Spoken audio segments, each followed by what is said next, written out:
again, I'm gonna tour my car. Hi guys, this is the car. And when you come in, first don't step on this because it's really, my papa is gonna get. This is the steering wheel. Only my mom and dad can only drive. I'm not gonna touch it, but see the steering wheel. And this is all the pedals. Don't mind that, there's nothing. The end with, I don't know what the aircon. And this one is the screen.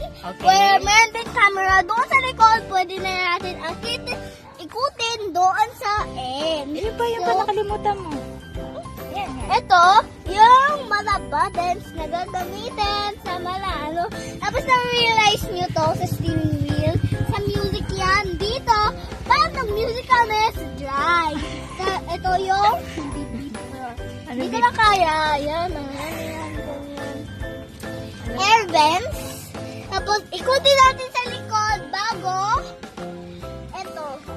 At may din ditong cups na parang hindi siya naka-close.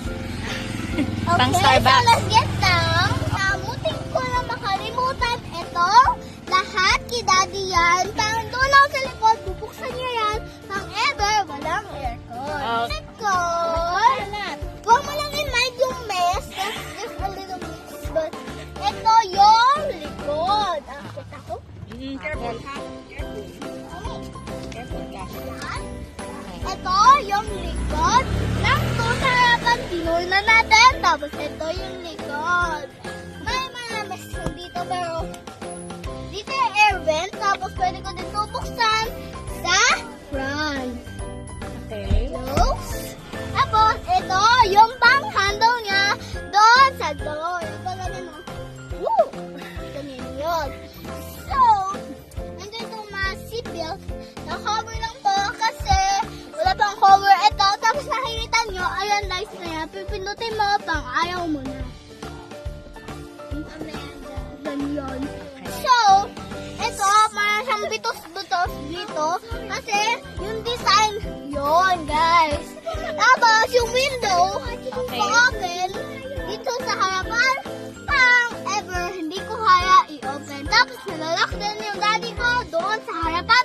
Pang ayaw niya ibuksan yung windows pang may aircon. Tapos, ito yung aircon. Yan. Tapos, dito, parang nakadikit sila. Yan. May design lang yan. Okay. Design. Tapos, na-realize nyo, doon sa tour natin, meron siyang mala buttons. Parang lalagay mo lang yung cellphone mo dito para may wifi or anything that you want. That's all for today's vlog.